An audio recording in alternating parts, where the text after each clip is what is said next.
तो मेरे प्यारे बच्चों, आप सभी का एक बार फिर से स्वागत है द पीसीएम विजन में। इस वीडियो में हम लोग क्लास 12 के हिंदी कोर का मॉडल पेपर सेट 4 के सॉल्यूशन को देखेंगे बच्चों। इससे पहले हम लोगों ने हिंदी कोर के मॉडल पेपर सेट 1 से लेकर के सेट 3 तक के सॉल्यूशन को देख लिया था। साथ ही साथ मैं आपको बता देना चाहूंगा, इस चैनल के माध्यम से हिस्ट्री, जियोग्राफी और इकोनॉमिक्स के पूरे 500 मॉडल पेपर सेट का सॉल्यूशन को अपलोड कर दिया गया है बच्चों। अगर आपने इन सभी के सॉल्यूशन को नहीं देखा है तो डिस्क्रिप्शन में लिंक दिया हुआ है प्लेलिस्ट का, आप लोग वहां से जाकर के देख सकते हैं। तो चलिए स्टार्ट करते हैं आज के प्रश्नों को।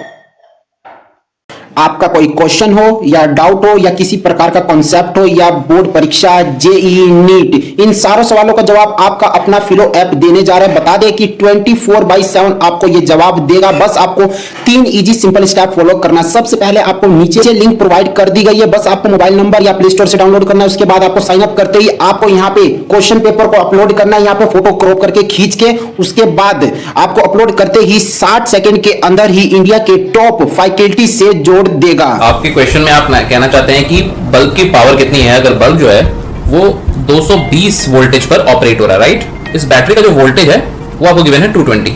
तो ये आपको सिंपल रिलेशन हो गया यहाँ पर। अब अगर कोई आपको और डाउट है तो बताइए। Thank you sir. तो आज ही ये फिलो ऐप डाउनलोड कीजिए, वीडियो के नीचे डिस्क्रिप्शन में प्रोवाइड कर दी गई है, और हमारा रेफरल कोड यूज करोगे तो आपको 10% का डिस्काउंट इंस्टेंट देखने। जैसा कि आप सभी जानते हैं बच्चों, प्रत्येक मॉडल प्रश्न पत्रों में आप लोगों ने देखा होगा निम्न खंड का में क्या रहता है, एक काव्यांश दिया हुआ रहता है, उसके 1 से लेकर के 4 तक के प्रश्नों का उत्तर आपको उसे पढ़ करके देना है। ये आपकी समझ को दर्शाता है, ठीक ना। तो इसको आप लोग पढ़ लीजिएगा। क्षमा सोबती उस भुजंग को जिसके पास गरल हो, इसको आप लोग ये पूरा पैसेज को पढ़ लीजिए। पैसेज नहीं, काव्यांश है, इसको आप लोगों को पढ़ लेना है और इसका प्रश्नों का उत्तर आपको देना है। तो मैं इसका राइट आंसर आपको बताते चलता हूं, जहां एक्सप्लेन करने का रहेगा मैं वहां पे एक्सप्लेन कर दूंगा, ठीक है ना बच्चों। तो चलिए स्टार्ट करते हैं। देखिएगा, पहला प्रश्न है आपका, उपर्युक्त पद्यांश का एक उचित शीर्षक है। तो इसका राइट आंसर हो जाएगा क्षमा वीरों का भूषण। इसका राइट आंसर क्या हो जाएगा? क्षमा वीरों का भूषण। देखिए, आपको ज्यादा से ज्यादा प्रैक्टिस करनी है बच्चों। एग्जाम में मात्र 10 से 15 दिन बचा हुआ है। 9 दिसंबर से आपका एग्जाम है, ठीक ना। तो ज्यादा से ज्यादा आपको प्रैक्टिस करनी है। उसके बाद है, इस पद्यांश में मनुष्य को किस गुण की आवश्यकता बताई गई है। तो इसका राइट आंसर हो जाएगा गरलता। किसकी बताई गई है? गरलता के आवश्यकता, गुण की आवश्यकता बताई गई है। उसके बाद है, सागर हाथ जोड़कर रक्षा की पुकार किससे करने लगा। तो इसका राइट आंसर हो जाएगा राम से। किससे? राम से रक्षा की पुकार करने लगता है। ये शायद रामायण से वो पद्यांश को उठाया गया है, आप लोग देख लीजिएगा, हमें याद आ रही है जहां तक। उसके बाद है, रघुपति को विनयपूर्ण प्रार्थना का सागर ने क्या उत्तर दिया। तो 4 का आपका राइट का आंसर हो जाएगा मार्ग नहीं दिया। क्या दिया? मार्ग नहीं दिया। उसके बाद है, देखिए, उसके बाद आपका एक कहानी दिया हुआ है, एक गद्यांश दिया हुआ है, आपको इसे पढ़ लेना है और फिर इसके बाद 5 से 8 तक के प्रश्नों का उत्तर करना है। देखिएगा, धीरू भाई अंबानी पहले क्या थे। तो इसका राइट आंसर हो जाएगा ऑप्शन नंबर बी, शिक्षक थे। क्या थे? शिक्षक थे। इस पैसेज के अनुसार, ठीक ना, इस पैसेज के अनुसार देखिए, यहाँ पे अगर आपने पढ़ा होगा क्या थे, यहाँ पे देख सकते हैं आप लोग, क्या थे? धीरू भाई अंबानी शिक्षक थे, ठीक ना। उसके बाद है, हरित क्रांति किसके परिश्रम का परिणाम है। तो इसका राइट आंसर हो जाएगा किसानों। किसानों दिया, हाँ, किसानों के परिश्रम का परिणाम है। बच्चों इसको पढ़िएगा, ज्यादा कुछ समझने वाली इसमें बातें नहीं है, ठीक ना। और उसके बाद है, परिश्रम की पहली पाठशाला किसे कहा गया है। तो 7 का आपका राइट आंसर हो जाएगा विद्यार्थी जीवन को। किसको? विद्यार्थी जीवन को परिश्रम की पहली पाठशाला कहा गया है। ये गद्यांश में, गद्यांश का उपर्युक्त शीर्षक होगा। तो इसका 8 का आपका राइट आंसर हो जाएगा परिश्रम की सफलता, परिश्रम सफलता की कुंजी, ठीक ना। उसके बाद है, खंड ख में अभिव्यक्ति और माध्यम संचार शब्द में कौन सी धातु प्रयुक्त हुई है। तो इसका राइट आंसर हो जाएगा 9 का आपका option number B is right answer. क्या? सच। क्या हो जाएगी? सच हो जाएगी।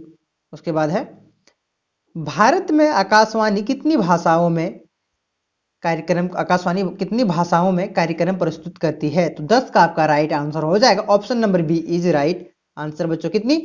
24 भाषाओं में। भारत में टेलीविजन की शुरुआत कब हुई थी। तो 11 का आपका राइट आंसर हो जाएगा 1959 में। कब हुई थी? 1959 में टेलीविजन की शुरुआत हुई थी बच्चों, ठीक ना। उसके बाद आपका नेक्स्ट प्रश्न है, हिंदी की पहली बोलती फिल्म है। तो हिंदी की पहली बोलती फिल्म है, क्या है बच्चों? राजा हरिश्चंद्र बोलती फिल्म है, ठीक ना।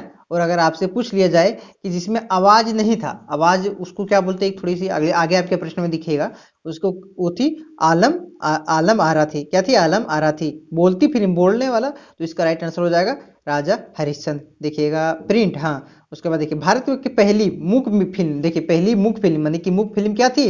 आलम, क्या थी? आलम। यहाँ पे देखिए, हाँ, भारत की पहली मूक फिल्म का श्रेय किसे जाता है, सॉरी श्रेय किसे जाता है, सुना? तो 17 का आपका राइट आंसर हो जाएगा ऑप्शन नंबर 13 का आपका राइट आंसर हो जाएगा option number C is right answer, Dadasaheb Phalke. इसी के नाम पर एक पुरस्कार भी है बच्चों, देख सकते हैं आप लोग, दादा साहेब फाल्के पुरस्कार, जो सिनेमा के क्षेत्र में सर्वश्रेष्ठ पुरस्कार है बच्चों। ये बहुत ही प्रत्येक साल दी जाती है एक्टिंग के लिए, मात्र एक व्यक्ति को दी जाती है, समझे ना? बेस्ट एक्टिंग के लिए दी जाती है, मतलब पूरी जीवनी भर के लिए, लाइफ टाइम अचीवमेंट है। प्रिंट मीडिया के अंतर्गत आता है तो रेडियो, टेलीविजन, फिल्म, तो क्या हो जाएगी?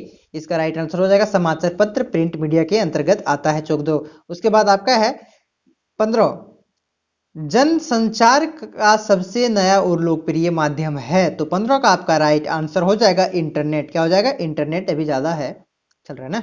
उसके बाद पहली मूक फिल्म थी, देखिए पहली मूक फिल्म थी, तो इसका राइट आंसर हो जाएगा आलम आरा। क्या हो जाएगी? आलम आरा। मूक फिल्म के क्या, किसकी बात कर रहे थे? मूक फिल्म की बात हम लोग कर रहे थे, आलम आरा हो जाएगा। और बोलती फिल्म हरिश्चंद्र, ठीक ना।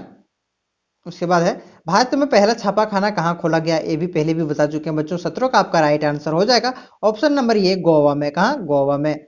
उसके बाद नेक्स्ट है आपका लाइव शब्द का अर्थ है, देखिए क्या लाइव मैच चल रहा है, लाइव चल रहा है न्यूज, तो क्या होगा? जिसका पहले प्रसारण हो चुका है ये नहीं होगा, जिसका बाद में प्रसारण हो रहा है ये भी नहीं, जिसका सीधा प्रसारण होता है, option number A is right answer.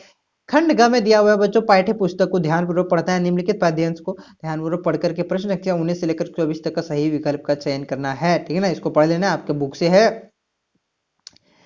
उसके बाद आपका 19 नंबर का प्रश्न, प्रस्तुत पंक्तियों का किस कविता से ली गई है, तो 19 का आपका राइट आंसर हो जाएगा बच्चों ऑप्शन नंबर सी उषा से। किससे? उषा से ली गई है। उसके बाद आपका 20 का है, नीले जल में गोर देहे झिलमिलाने द्वारा कौन सा दृश्य चित्रित किया गया है, तो 20 का आपका राइट आंसर हो जाएगा ऑप्शन नंबर ये इज राइट आंसर, सूरज की चमक झिलमिलाने का दृश्य। किसके? सूरज की चमक के झिलमिलाने का दृश्य। उसके बाद है नील जल के उपनाम द्वारा कवि किसका चित्रण करना चाहता है, तो 21 का आपका राइट आंसर हो जाएगा नीले स्वच्छ आकाश का, नीले स्वच्छ आकाश का, ठीक ना। उसके बाद है उषा के जादू का क्या तात्पर्य है, तो आपको बता देना चाहूंगा, उषा के जादू का तात्पर्य है प्रातःकालीन वातावरण का सौंदर्य, ठीक है ना। इस प्रश्न का answer option number D is right answer हो जाएगा। उसके बाद है निम्नलिखित प्रश्नों के सही विकल्प का चयन कीजिए, तो 23 का आपका राइट आंसर हो जाएगा ऑप्शन नंबर डी।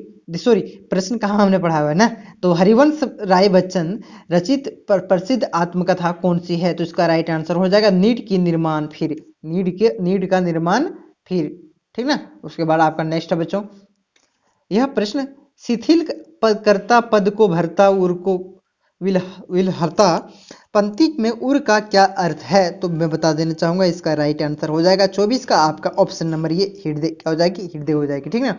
उसके बाद नेक्स्ट आपका है बच्चों, चक्रव्यूह काव्य की रचना किसने की है। देखिए जितने भी काव्य हैं, जितने भी कहानियां आपके बुक में हैं, उन सभी बुक को आपको रट जाना है, उस सभी के राइटर को रट जाना है बच्चों, तभी आप रिजल्ट में बेहतर से बेहतर कर पाओगे। तो चक्रव्यूह काव्य की रचना किसकी है, तो 25 का आपका राइट आंसर हो जाएगा option number B is right answer, Kunwar Narayan. क्या हो जाएगी? कुंवर नारायण। उसके बाद है कविता के बहाने शीर्षक कविता के आधार पर बताइए कि किसकी संभावना को असीम है, तो 26 का आपका राइट आंसर हो जाएगा ऑप्शन नंबर बी अलंकार। क्या हो जाएगी? अलंकार। 27 नंबर का आपका प्रश्न बच्चों, कविता में किस वातावरण का चित्रण है। देखिएगा कविता में, अगर आप कविता पढ़े होंगे उषा कविता में, देखिए उषा कविता आपका है, तो उसमें किसका वातावरण का चित्रण किया गया है, तो कविता, इसका राइट आंसर हो जाएगा 27 का आपका option number A is right answer, सूर्योदय कालीन वातावरण, ठीक ना। उसके बाद है निम्नलिखित गद्यांश को ध्यानपूर्वक पढ़ करके प्रश्न संख्या 28 से 31 के लिए सही विकल्प का चयन करना है, ठीक ना। तो इसको आप लोगों को पढ़ लेना है बच्चों। देखिएगा प्रस्तुत पाठ की लेखिका का क्या नाम है, तो 28 का आपका राइट आंसर हो जाएगा। देखिए ये कहां यहाँ पे दिया हुआ है, देखिए पाठ है आपका, कोई किताब से उठा लिया गया है, कोई भी चैप्टर से, और इससे जो यहाँ से आंसर आपको नहीं मिलने वाला है, इससे आगे वाला, इससे आगे पीछे से आपको क्वेश्चन दिया जाएगा जो किताब के एक भाग को उठा लिया गया है, ठीक ना। देखिए 28 का आपका राइट आंसर हो जाएगा। प्रस्तुत पाठ की लेखिका का नाम क्या है? तो 28 का आपका राइट आंसर हो जाएगा महादेवी वर्मा, महादेवी वर्मा। उसके बाद है भक्तिन की कमजोरी क्या थी? भक्तिन की कमजोरी क्या थी? तो 29 भक्तिन चैप्टर से बहुत अच्छा चैप्टर है क्या। 29 का आपका राइट आंसर क्या हो जाएगा? Option number C is right answer. Jail जाने से डरती थी, कमजोरी इसकी यही थी। भक्तिन के जीवन का सबसे महत्वपूर्ण पहलू क्या था? तो 30 का आपका राइट आंसर हो जाएगा लेखिका के पुस्तक को पढ़ना। क्या था? लेखिका के पुस्तक को पढ़ना। उसके बाद है भक्तिन के विषय में क्या कहना असत्य होगा? तो 31 का राइट आंसर हो जाएगा वह कारागार से डरती नहीं है। देखिए अभी कुछ देर पहले क्या कारागार वही हुआ, जेल से वह डरती थी, जेल जाने से, तो कारागार से डरती नहीं, एक असत्य है कहा। निम्नलिखित प्रश्नों का सही विकल्प का चयन करना आपके किताब से दिया हुआ है बच्चों। तो देखिए इसका हम लोग देखते हैं राइट आंसर क्या हो जाएगा। 32 नंबर देखिए बच्चों, ज्ञानपीठ पुरस्कार आमा किसकी रचना है? तो 32 का आपका राइट आंसर हो जाएगा option number D Mahadevi Verma. किसकी? महादेवी वर्मा का। उसके बाद है महादेवी वर्मा कृति निबंध संग्रह श्रीलंका काड़िया का प्रकाशन वर्ष क्या है? तो 33 का आपका राइट आंसर हो जाएगा ऑप्शन नंबर बी कब? 1942। उसके बाद है भक्तिन अच्छी है यह कहना कठिन होगा। भक्तिन के विषय में यह मंतव्य किसका है? एक अगर आपने कहानी पढ़ी होगी तो बहुत ही आसानी से इसका बन जाएगा आपका।